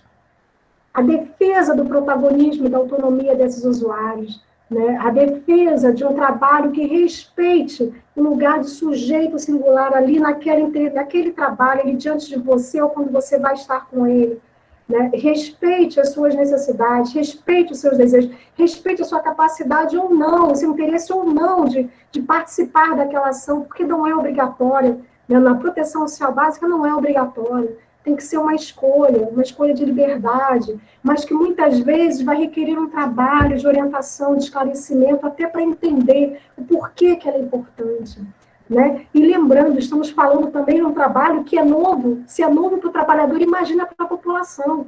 Até hoje, se a gente pergunta à população o que faz assistência social, talvez ela só identifique lá com Bolsa Família, com benefício eventual, ainda nem conhece direito esse trabalho social, então a gente precisa dar publicidade dele. Né, e dar publicidade dentro de um modelo de política pública de direito, recusando práticas clientelistas, recusando práticas que estimulem, né, esse caráter vexatório, com o intuito de benesse, com o intuito de ajuda. E aí é por isso que é tão importante que esse trabalho seja executado por trabalhadores conscientes que estão ali também, não no lugar de favor, mesmo que você tenha ido para lá por alguma condição de, sei lá, de seleção, de oportunidade, por algum conhecimento, isso não te desqualifica enquanto trabalhador ali naquela política pública, né? Você não está devendo nada a ninguém, você está exercendo um trabalho social, que não é ajuda, que não é favor, que é prestação de um direito, que exige laicidade na prestação. A gente não está falando dos nossos valores morais, a gente não está falando, né, das nossas crenças e convicções, não está nesse âmbito.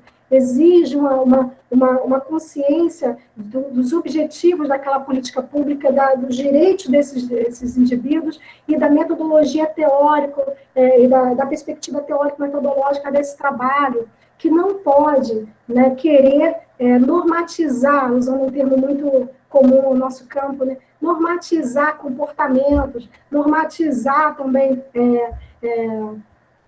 ações, né, querer estabelecer como deve se comportar o usuário da assistência social, eu até ruído isso, né? Na prestação e divulgação dessas ações, que tem que respeitar a realidade, que é plural, gente. A realidade não é homogênea, ela é plural, ela é diversa, tem uma diversidade cultural que precisa ser respeitada, uma diversidade socioeconômica, política e religiosa também que precisa ser respeitada. né, nesse trabalho, que tem que ter uma defesa intransigente, e a gente está falando nesse momento.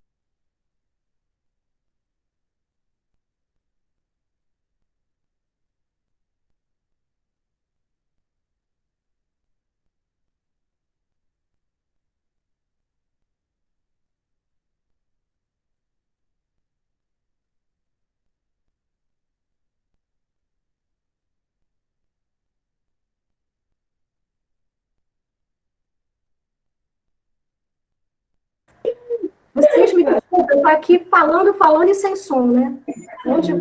Onde vocês, até onde vocês me ouviram? Que eu fui numa empolgação só aqui. Do respeito a combate às discriminações etárias? Então, né, que tem que fazer uma defesa intransigente, né, do direito à igualdade, do combate à discriminação, do combate a esse preconceito, né, que tanto desqualifica a nossa humanidade, né, do combate ao preconceito que exclui ainda mais esse público que já está vulnerável por diversas condições, por diversas situações de ausência, de insuficiência, de âmbito material, de questões objetivas, mas que também é descriminalizado até como sujeito de direito, né, que está ali sendo sempre demarcado como se tivesse que receber aquele favor daquela política pública. A garantia do acesso à informação, isso é importantíssimo que o trabalhador se atente a isso, né, se atente que ele não está ali para ele ter informações para ele, que as informações dele devem estar disponíveis para aquele trabalho social com muita generosidade, né? O seu conhecimento está disponível para aquele trabalho social com generosidade, para ampliar a leitura daquela realidade social e da subjetividade, das questões subjetivas que impactam sobre aquela realidade social e sobre aquele sujeito, né? De também dizer que as informações que vão ser construídas ali não são do trabalhador, é do usuário, né? Então, o usuário precisa ser reconhecido desde o início do planejamento dessa estratégia, é por ele, é com ele, como diz a população em situação de rua, nunca por nós, sem nós, né? Nunca fazer nada sem o usuário, né? Sem o lugar dele de pertencimento naquela história, naquela trajetória que vai ser ali definida. No reconhecimento disso tudo que a gente está falando, do direito desse usuário a ter acesso a benefício e renda como direito social, como dever do Estado, não como um favor, né? Não como uma ajuda, não como uma estratégia desconectada do escopo de proteção social que a gente vai estar ali comprometido a afiançar naquele trabalho social. Uma garantia também incondicional do exercício do direito à participação democrática do usuário. O usuário não tem que ter voz para aquela fala bonitinha, formal, numa conferência de assistência social. O usuário tem que ter voz na avaliação do que a gente faz ali no cotidiano, né? Ele tem que poder opinar se está atendendo ou não está. A gente tem que ter essa capacidade técnica e crítica de saber que estamos fazendo um trabalho que tem que ser planejado e construído com ele. Então, é com ele que a gente tem que checar, inclusive, está atendendo, quais foram os resultados. Por isso que a gente também não está falando de um trabalho desconectado de monitoramento, de avaliação de resultados, e que não são avaliados só pelos próprios profissionais, mas principalmente para aqueles que estão ali sendo objeto daquele trabalho, mas também sujeitos daquele trabalho, que é o usuário, requer a participação dele o tempo todo. E que a gente não perca de vista, vocês podem passar para o último, por favor, para eu parar de falar e ouvir vocês, né, que a gente não se angustie, né, se o SUAS, nos seus momentos iniciais, a gente estava falando de um tempo ainda que também não tínhamos muita clareza, nem desse trabalho social como um todo. Vocês vão lembrar que o caderno de orientações técnicas do CRAS, para ser apresentado como orientações e diretrizes técnicas que orientassem a capacitação dos seus profissionais, já saiu no ano de 2009. O caderno que discutia um pouco metodologias de trabalho social com família, em 2011. Né? As referências teóricas, metodológicas, são bem recentes. O lugar desse profissional foi pensado, do profissional psicólogo, como um lugar de ampliação de uma escuta que, para os profissionais que formularam os documentos, eles identificaram, não é clínica, não é psicoterapia, porque queriam demarcar um modelo que não era vinculado a esse ideário antigo, originário da nossa clínica, né? Mas que eles traduziram como uma escuta qualificada, que deve ser uma estratégia implementada pelos profissionais que atuam no SUAS, seja ele assistente social, seja ele psicólogo. No caso do psicólogo, a capacidade de disponibilizar sua escuta clínica é uma contribuição muito singular na proteção social, mas qual clínica? Eu estou falando da clínica sob uma perspectiva de um posicionamento ético que inclui escutar o sujeito, que requer a presença do sujeito, que intervém a partir do sujeito.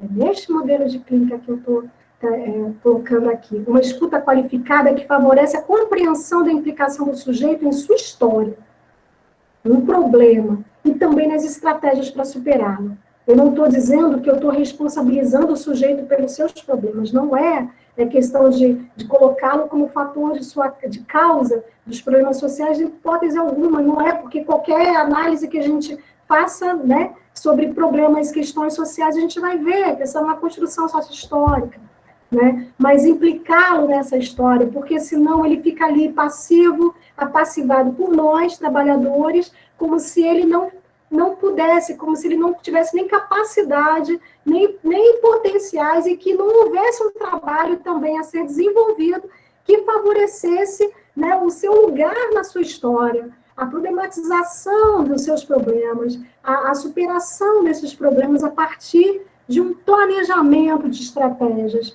né? E essa escuta qualificada é também uma escuta que é capaz de qualificar as demandas, ampliando o entendimento, né, por parte dos sujeitos acerca de processos subjetivos também que contribuem para a situação daquela vulnerabilidade, né, porque às vezes a gente vivencia realidades assim no trabalho social, né?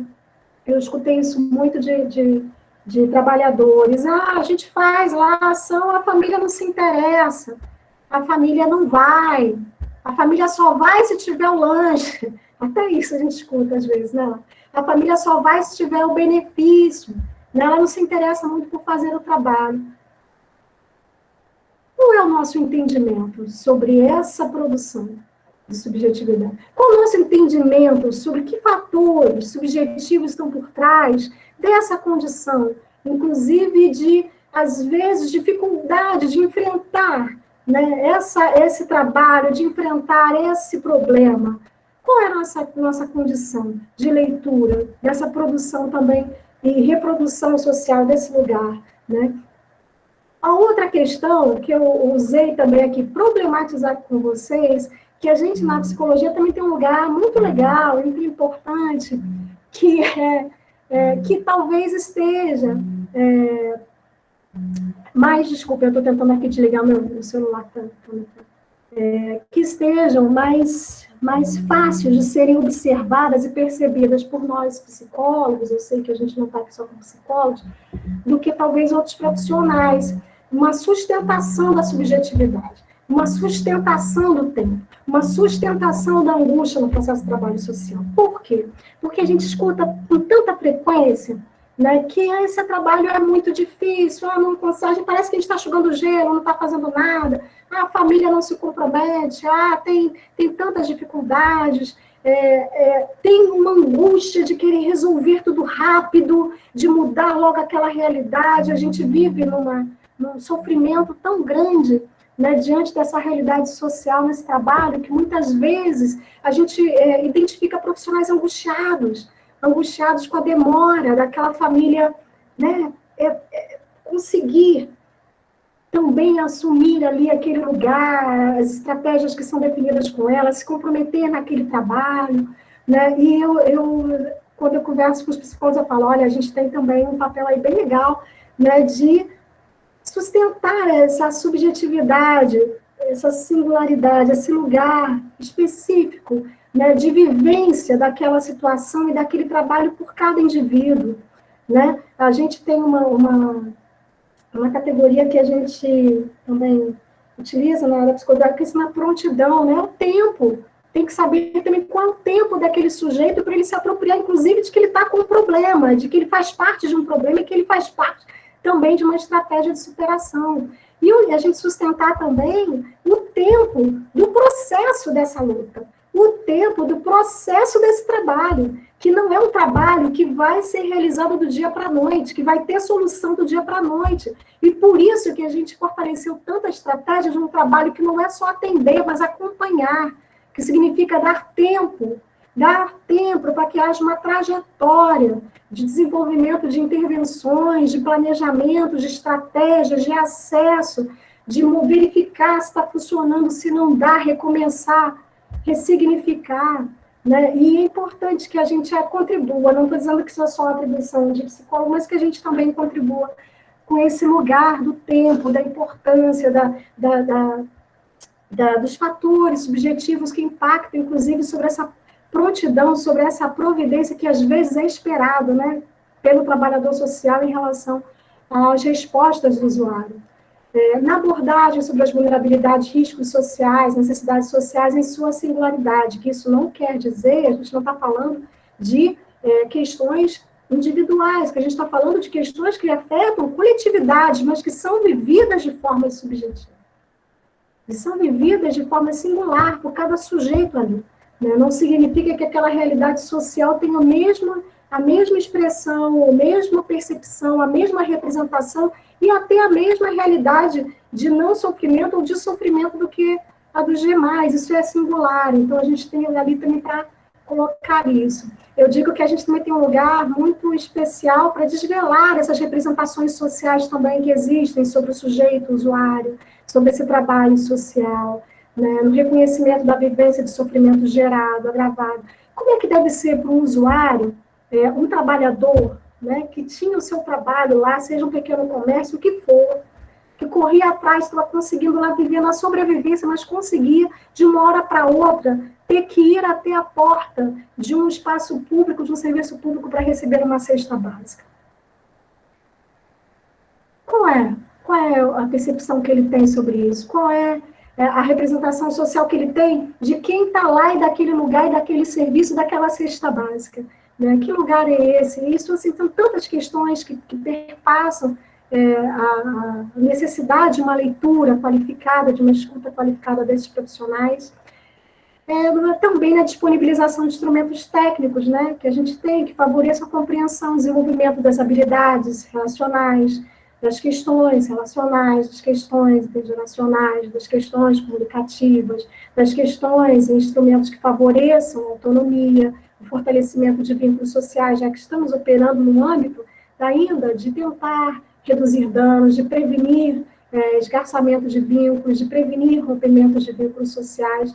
Tem muito lugar, tem muita contribuição singular desses profissionais. E esse é o desafio, né, da gente integrar esse lugar, essa escuta, esse saber, dentro de um conjunto de intervenções que já são definidas dentro da metodologia desse trabalho social do PAEF, mas também no do PAEF, né, do trabalho que tem que ser feito junto, agregando a provisão e a oferta de benefícios eventuais, não como condição de participação jamais, né, nos serviços, mas como um direito também, uma provisão que vai ser garantida para acrescentar. São essas considerações que eu queria, eu peço desculpas, que eu acho que eu acabei me estendendo também muito nas questões, mas espero que dê tempo da gente conversar um pouquinho, né, porque como era um grupo muito grande, gente, eu pensei, a Laia me enganou, ela falou que era um grupo de 20 pessoas, então a gente ia bater papo. Aí, de repente, ela falou, Eliana, tem 170 inscritos. Eu falei, caramba, Laila, como é que a gente vai organizar um debate com tanta gente? Então, eu vou ter que organizar algumas ideias, né, para poder compartilhar com vocês. Minhas ideias vão por aí. Eu não sei se é por aí também que vocês estão indo, ou estão sentindo, mas queria ouvi-los. Desculpa por ter te enganado, né, Helena? Nessa reunião aí, que se estendeu aí num processo, assim, de 130 participantes, né? mas é interessante que todos tenham a oportunidade também de estar ouvindo, assim, as suas colocações, né, e está contribuindo também com essa questão do nosso fazer profissional vinculado à política de assistência social. Diante disso, né, foi feita algumas colocações aqui no chat. Eu lembro também a vocês que quem quiser se inscrever para a fala, né, vocês podem estar se inscrevendo aqui, que a gente vai direcionar, né, a questão do vídeo e também o áudio aí, para que vocês possam estar manifestando a fala. Em relação ao chat, tem muitas pessoas elogiando, né, a questão da sua fala mesmo, se identificando em relação até nesse contexto de atuação. E uma das colocações que foi colocada aqui, né, que a Amanda Ferreira colocou, que ela é até estudante aí, está graduando em psicologia, e uma dúvida que começou foi o que é a proteção social básica, né? Outra colega também, a Justélia Jesus, ela colocou assim que super se identificou, né? Porque quando começou a trabalhar no âmbito da assistência social, às vezes encontrou a questão do desafio, né?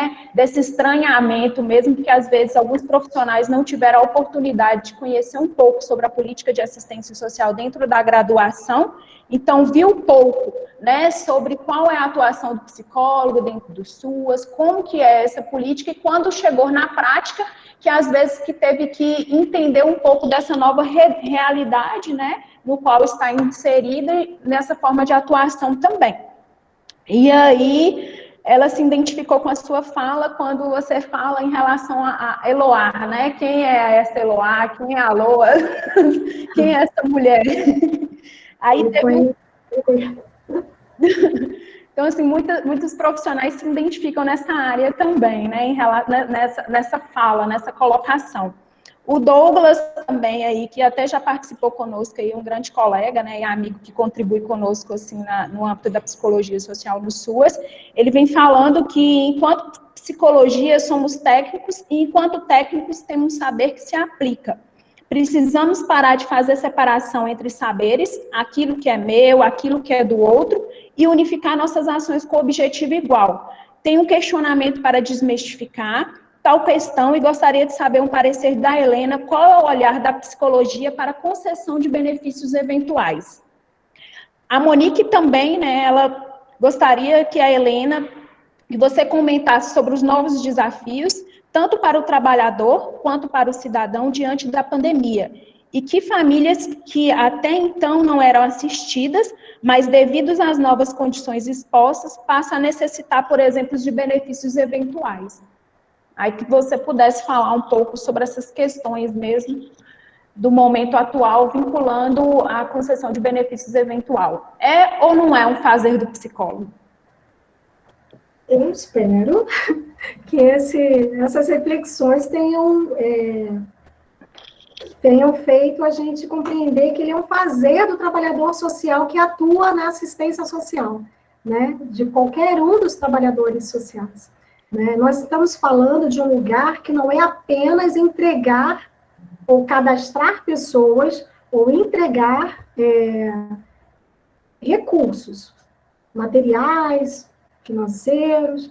Nós estamos falando de um lugar de trabalhadores sociais que temos a atribuição de fazer um trabalho social que afiance garantias de direitos sociais, que a gente está falando que um dos direitos sociais desse público é o direito à sobrevivência, à segurança de sobrevivência, que requer providências de políticas públicas diversas e que no âmbito da assistência social vai ter um olhar sensível àqueles que se encontram mais vulneráveis e vai ter um olhar sensível a algumas demandas emergenciais desses vulneráveis. No contexto dessa pandemia que, né, estamos tomando, que está deixando cada vez mais visível a face da desigualdade social, né, brasileira, mas que está agravando ainda mais essa desigualdade social brasileira, os benefícios eventuais são absurdamente essenciais. E que bom que vocês também falaram sobre isso, porque ele nos traz imensos desafios. Primeiro, porque muitas vezes as nossas ações, o nosso trabalho, é feito esquecendo um pressuposto que é muito básico. Estamos falando de uma ação que não é desconectada, é uma ação dentro de uma política pública, e política pública precisa ser planejada.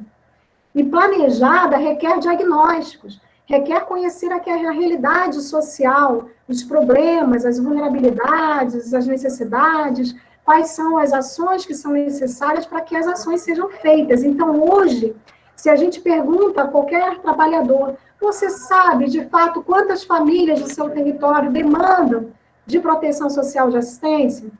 Nem todos sabem responder. Você sabe quantas famílias do seu território estão precisando da cesta básica agora, desse benefício eventual, né, para auxiliar a sua proteção social? Nem sempre nós temos esse dado, né? E aí nós temos que também recuar e entender a importância da organização deste trabalho, que parta de um diagnóstico com várias informações que nós já temos lá.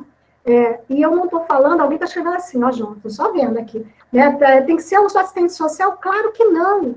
No trabalho social, na proteção básica, na proteção especial, não tem, dentro dessas intervenções, realização de diagnóstico, fazer estudo social, fazer visita domiciliar, fazer grupos com famílias, fazer planos de acompanhamento familiar. Todas essas estratégias são desenvolvidas dentro de uma visão de um trabalho interdisciplinar, não é específico, não é privativo. Então, o que a gente tem para organizar o nosso serviço não precisa, muitas vezes, não deveria utilizar do trabalho que já é de um trabalhador limitado no horário, de um trabalhador limitado em quantidade para funções burocráticas, excessivamente burocráticas.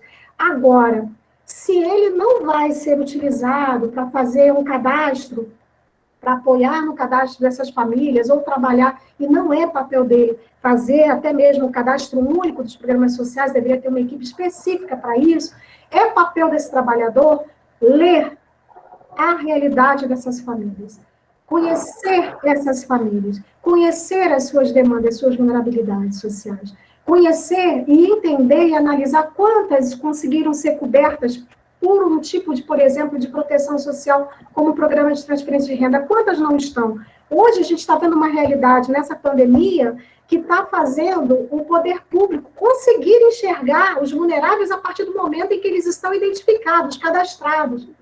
Agora, a gente sabe quantos outros, né, tão vulneráveis também, agravaram ainda mais a vulnerabilidade e não conseguiram receber esses benefícios sociais. Estão fora, estão descobertos. Então, só porque eles não estão no cadastro, não tem que ser o público-alvo das nossas atenções? Claro que não. A gente precisa dar visibilidade aos invisíveis, e aos invisíveis também nesse momento dessa pandemia. Aqueles que não foram identificados pelo poder público, que não conseguiram acessar o auxílio emergencial, que não estão conseguindo acessar os programas e essas ações que são feitas aqui no meu estado, aqui, né, de ofertas de cestas básicas, uma ação emergencial, a gente precisa dar visibilidade. E qual é o papel do trabalhador social? Dar visibilidade, fazer esse diagnóstico. A gente não está lá só para atender as pessoas, a gente está lá para problematizar essa realidade, para dar visibilidade a essa realidade também. Por isso, o trabalho tem também uma perspectiva de vigilância socioassistencial, que não é uma função só executada no âmbito gestor, né? É também uma atuação, um trabalho que procura conhecer dos problemas da realidade social e que dá visibilidade, que faz leitura dessa realidade para planejar as suas intervenções estratégicas. Certo. Alguém perguntou, você falou de alguém que está com dúvida sobre o que é proteção social básica? Ela falou que já respondeu, acabou respondendo. Aí vocês, né, parece que ainda tem algumas questões em relação a se o psicólogo pode fazer concessão, trabalhar.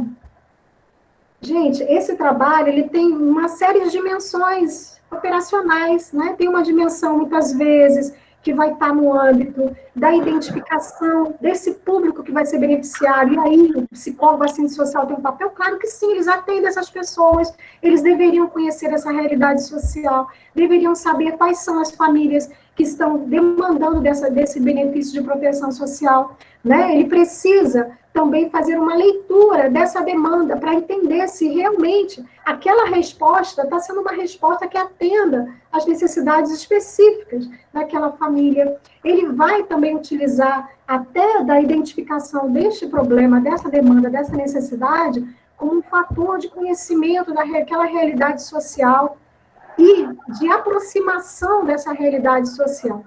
Né? Às vezes, a gente, ao fazer a concessão de um benefício eventual, a gente consegue e dá para estabelecer algumas conversas também com os usuários, né, sobre a importância desse benefício, o benefício não como um favor, mas como um direito, entender como ele está lidando com aquela situação lá na família dele, né, que às vezes é de uma insuficiência ali imediata, até de alimentos. Quais são os impactos de sofrimento para aquele usuário na vivência dessa insuficiência, por exemplo, de alimentos, de renda, naquela condição de privação social que está demandando que o Estado afiance ali direitos, né? Essa escuta é uma escuta técnica, uma escuta qualificada.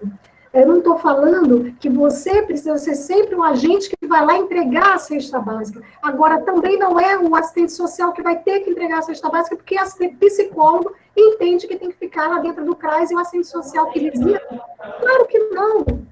A visita domiciliar é uma estratégia importante que pode ser utilizada no trabalho social, desde que tenha uma finalidade, um método técnico, né, e que seja para atender o objetivo de proteção social. E essa estratégia vai ser executada por qualquer profissional. Agora, o benefício também pode ser ofertado lá no âmbito do próprio serviço. Então, vamos organizar, mas vamos organizar para que o benefício tenha características, tenha cheiro, tenha corpo, tenha estratégia que garanta que você está fazendo ali como um direito, não como um favor, como uma estratégia. Né? Que a gente não reproduza o entendimento de que a assistência social que faz benefício social, estou falando assistência social, estou falando assistente social, tá? que faz concessão de benefício eventual, é assistencialismo. Assistencialismo, como eu falei com vocês, a gente refletiu juntos, é a intenção com que você faz, é o modo como você faz, é o interesse, é o jeito, é a perspectiva. A nossa provisão de benefício eventual está dentro de um corpo de proteção social, né? Dentro de uma estratégia, de um trabalho social, e é assim que deveria ser, para que não seja uma reprodução desse modelo assistencialista. Né? Certo. Tem mais questões? Tem algumas questões aqui no chat, né, abordando mesmo questão dessa relação, dessa vinculação do profissional como técnico social, né, dentro da política de assistência social. E aí temos algumas colocações aqui da Paula também, que aborda, que ela confunde um pouco sobre as questões vinculadas aos níveis de proteções, né, e também as questões das seguranças, vinculadas ao acolhimento, convivência, rendimento, autonomia e apoio ao auxílio. Quais seriam as diferenças entre as seguranças de rendimento e de apoio ao auxílio? E o Lino também comenta, né, que você referiu sobre a dimensão ética e política na proteção social. Pois bem, diante dessa dimensão, como você diferencia o ser técnico e o ser trabalhadores do SUAS? Haja visto que no atual momento político do país, os trabalhadores vivenciam um grande desmonte das políticas públicas.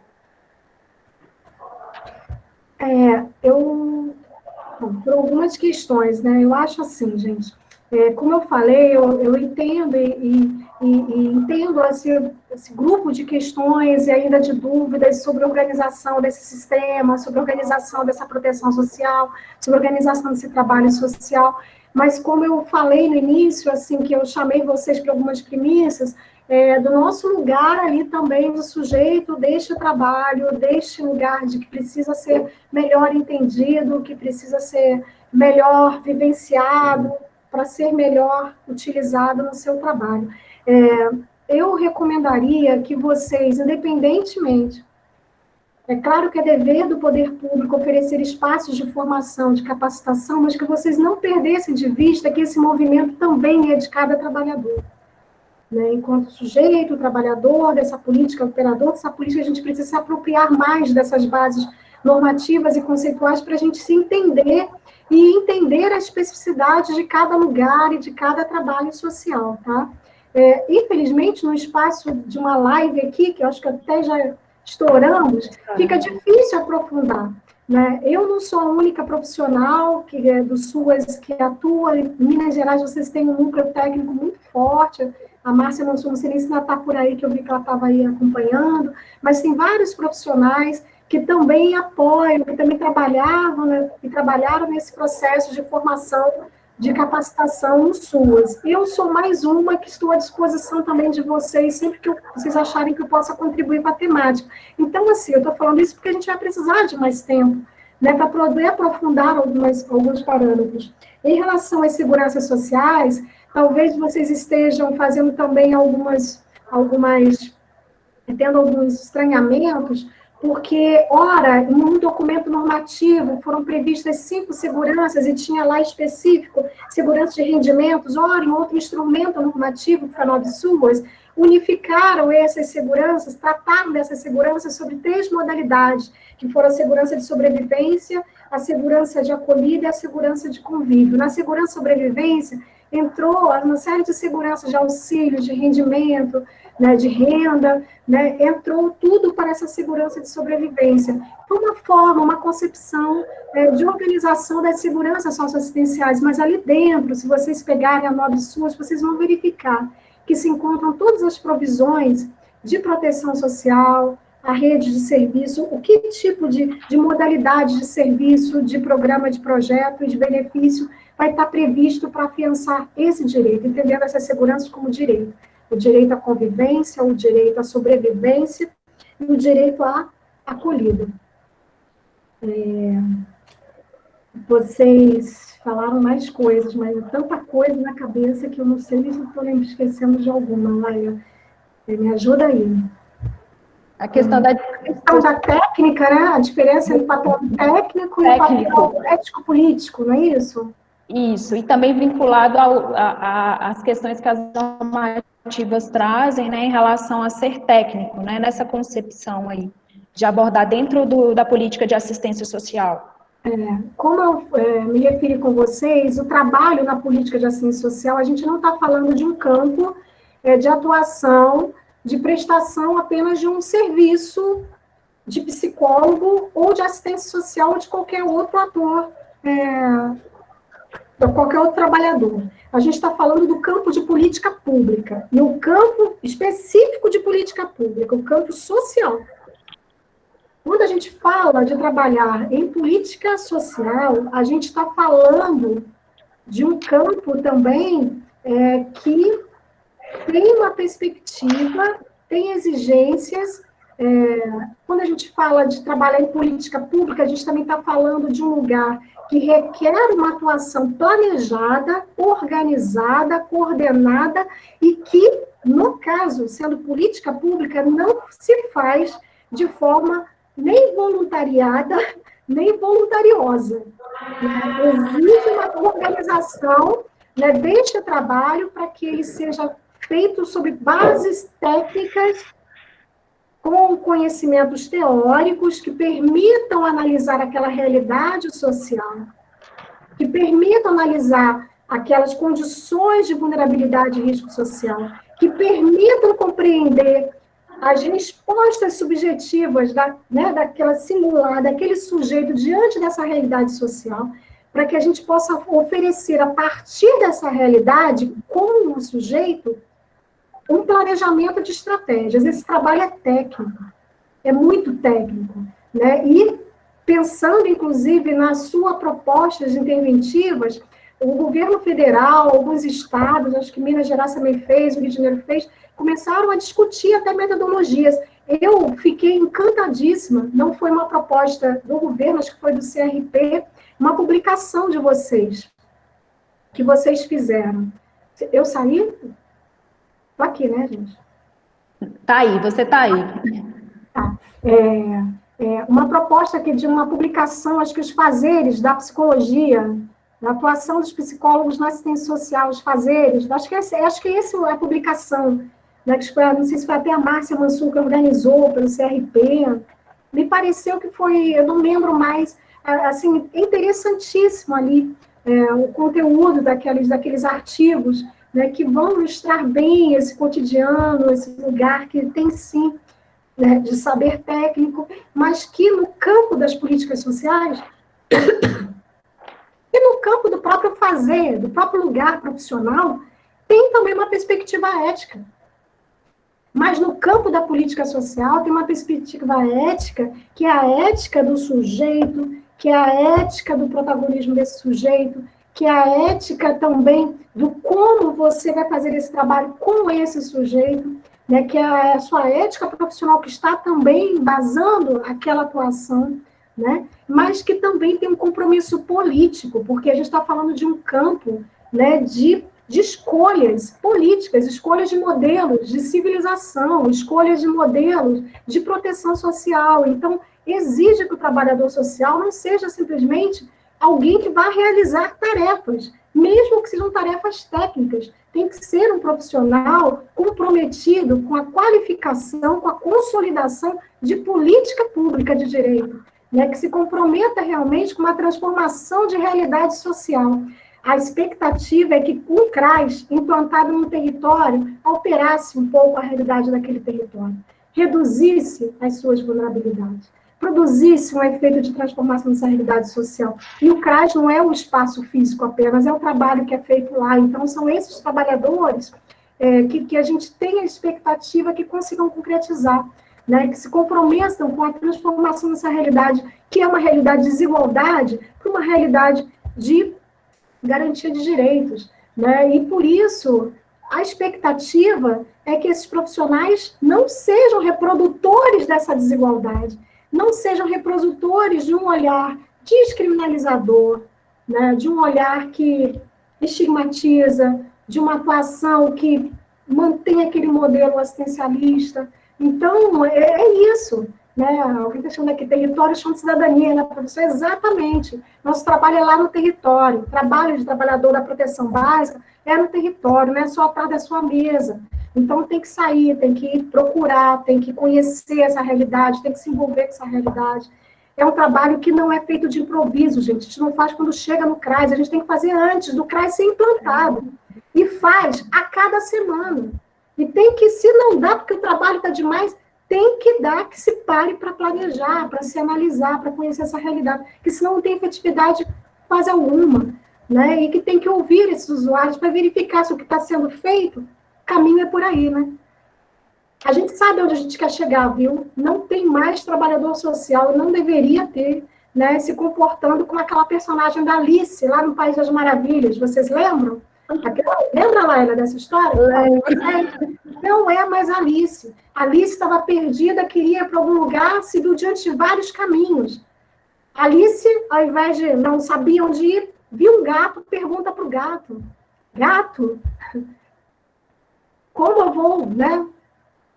Posso ir por aqui? Por onde eu vou? O gato pergunta para ela: mas para onde você quer ir, Alice? Ela fala: mas eu não sei para onde eu quero ir. O que o gato responde? Quem não sabe para onde quer ir, qualquer caminho serve. Não serve mais qualquer caminho. A gente tem agora um rumo, a gente tem um modelo de proteção social, a gente tem o serviço tipificado, a gente tem uma organização de um trabalho social. Não somos mais Alice perdidos, né? Então, agora a gente tem que se encontrar. E se você ainda se sente perdido, senta, respira, não pira. Procura realmente entender esse lugar que você está ali. Pega todos os elementos da sua formação, olha para aquela realidade social e pensa: qual é a contribuição desse saber que eu acumulei, que eu me formei, para ampliar a leitura dessa realidade, para transformar essa realidade, né? Sabendo que você está ali num conjunto de trabalhos, de intervenções, que você vai ter que disponibilizar esse saber com generosidade para construir um novo saber, né? Para produzir uma nova realidade. E eu acho incrível esse trabalho. Espero que vocês também se encantem com ele, mas mais do que se preocupar ou se encantar, se comprometam com eles, né? É isso. Ok, se comprometa com o nosso fazer, né? e principalmente com a questão dos sujeitos que a gente está atendendo, acolhendo, indo de encontro mesmo com este lugar. Fazendo até quando você traz do próprio território, né? Que lugar é esse que eu estou pisando? Que chão é esse? Para que a gente possa levar as nossas contribuições mesmo e surtir os efeitos mesmo e direcionamentos na vida daquele sujeito que está à nossa frente. Eu queria agradecer, né, no caso, a participação de todos vocês, neste nosso primeiro encontro aqui da subsede, né, nesse mandato específico. Gostaria de agradecer imensamente aí a Helena, mesmo que eu a enganei. Nada, mas foi um bom engano. Adorei estar com vocês. Pena que não dá para a gente ficar se vendo. Vocês podiam aparecer, né, gente?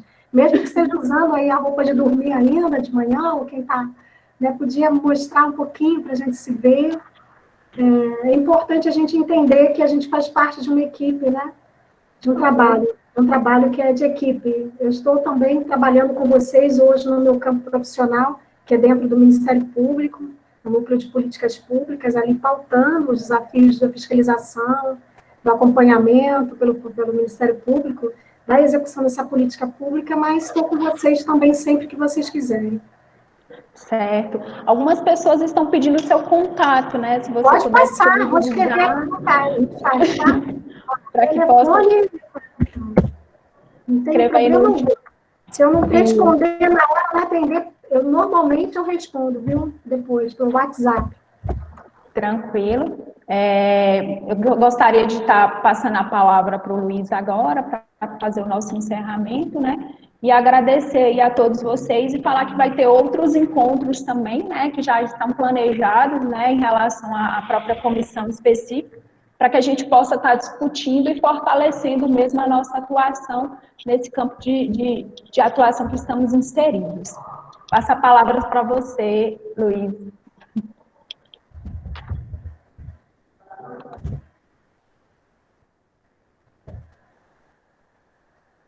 Não estou te ouvindo, Luiz.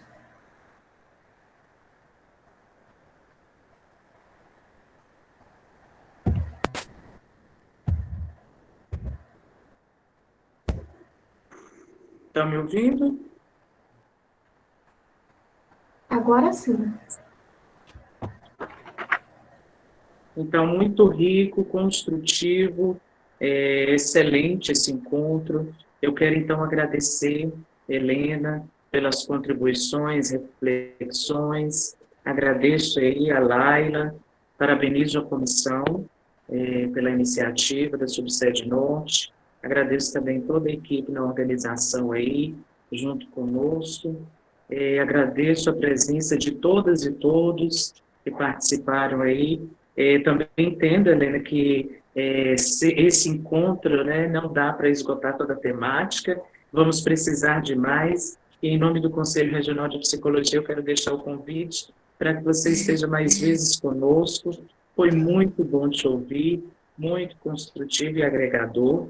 Eu quero dizer também para as pessoas aí que esse vídeo ele vai estar disponível também nos nossos canais, que já foi postado aqui no chat. Convidar a todos também que participem da nossa reunião da Comissão da Subsede Norte, que acontece na primeira sexta-feira de cada mês, de 9 às 11, e sempre está sendo divulgado nos canais de atendimento do Conselho. Cumpre aqui ressaltar novamente que o Conselho ele continua com seu funcionamento de forma remota, e que quem precisar de acessar os canais de comunicação para buscar no nosso site, eu não poderia deixar também de convidar os colegas aqui, tanto psicólogos quanto assistentes sociais, a virem conosco numa temática muito importante, as duas categorias, que é a luta pelo Fundeb nesse momento. Essa parceria de psicólogos e assistentes sociais é muito construtiva e importante, e nós estamos aí, né, buscando a implementação da lei do psicólogo e assistente social nas escolas, e a principal forma de financiamento é via Fundeb. O Fundeb ele vence agora no dia 31 de dezembro, e aí nós temos aí com a deputada Dorinha, a relatora da Comissão Especial, com um texto substitutivo, que antes dizia que os 70% do Fundeb era para pagamento de profissionais do magistério, e esse substitutivo prevê que esse 70% seja destinado a profissionais da educação, e aí é possível entrar o psicólogo e o assistente social. Então, convidar todos aí para entrar conosco nessa mobilização do Vota Fundeb, que deve passar no Congresso Nacional nos próximos dias.